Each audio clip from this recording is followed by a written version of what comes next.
শ্বশুরবাড়িতে গিয়েছিলাম হঠাৎ করে কোনো প্ল্যান ছাড়াই। তো শ্বশুরবাড়িতে গিয়ে আমি আর আমার ননদ খুব মজাদার একটা বিরিয়ানি বানিয়েছি। সো সেটাই আপনাদের সাথে আজকে শেয়ার করব।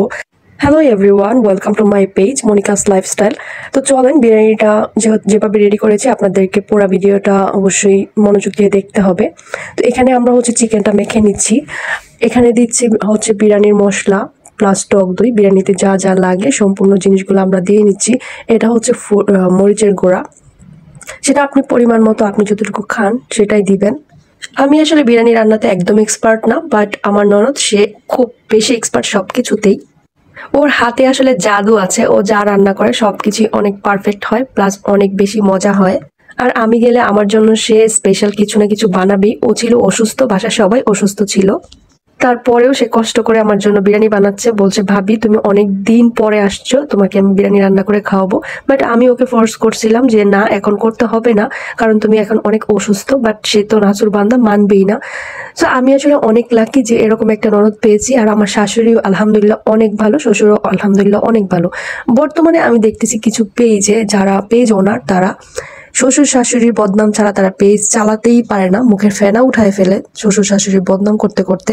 আমি বুঝি না যে তারা এত বদনাম কোথায় পায়। আলহামদুলিল্লাহ আমার শ্বশুর শাশুড়ি এতই ভালো যে ওনাদের নিয়ে আমি নেগেটিভ কোনো কথা বলবো সেরকম কোনো টপিকই আমি খুঁজে পাই না। সো আমার মনে হয় না যে একটা পেজ চালাতে গেলে সবসময় জামাইয়ের বদনাম কিংবা শ্বশুর শাশুড়ির বদনাম বলতেই হবে।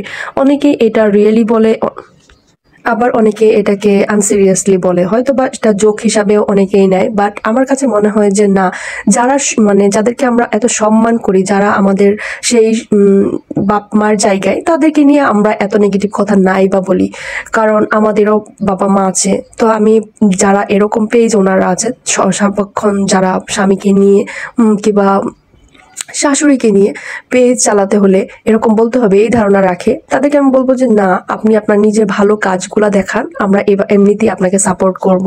তো এদিকে আমার বিরিয়ানিটা একদমই বসানোর জন্য রেডি। এখন আমরা দমে দিয়ে দিব।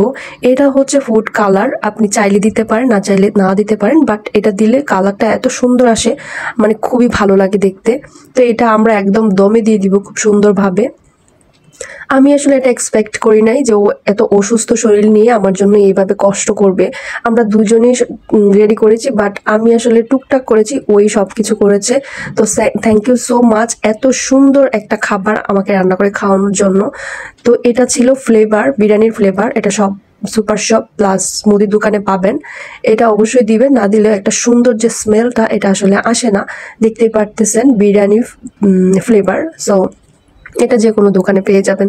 তো সাইডে কিন্তু আমরা আটা দিয়ে একদম সুন্দর করে কভার করে নিয়েছি, যেন ভিতর থেকে কোনো রকমের স্মেলটা বের না হতে পারে কিংবা ভিতর থেকে কোনো রকমের বাতাস বের না হতে পারে। তো আমাদের বিরিয়ানিটা কিন্তু একদম রেডি। আমরা এখন খেতে বসে যাব, কারণ আমাদের প্রচুর ক্ষুধা লেগে গেছে। আমরা রাতে রান্না করেছিলাম। তো যেহেতু রান্না হয়ে গেছে, সেহেতু আর দেরি না করে চলেন টেস্ট করা যাক খাবারটা কেমন হয়েছে। টেস্ট করে আপনাদেরকে জানাচ্ছি আসলে খাবারটা কেমন হয়েছে। তো আপনারাও আমাকে কমেন্টসে জানাবেন যে খাবারটা আসলে কালারটা কেমন হয়েছে, সবকিছু কেমন ছিল। অবশ্যই আমাকে কমেন্টস করে জানাবেন। আপনাদের একটা কমেন্টসই আমাকে অনুপ্রেরণা দেয়। ভালো থাকবেন সবাই, দোয়া করবেন আমার জন্য, আমি যেন ভালো থাকি, সুস্থ থাকি। আশা করি আপনারাও ভালো থাকবেন। আল্লাহ হাফেজ।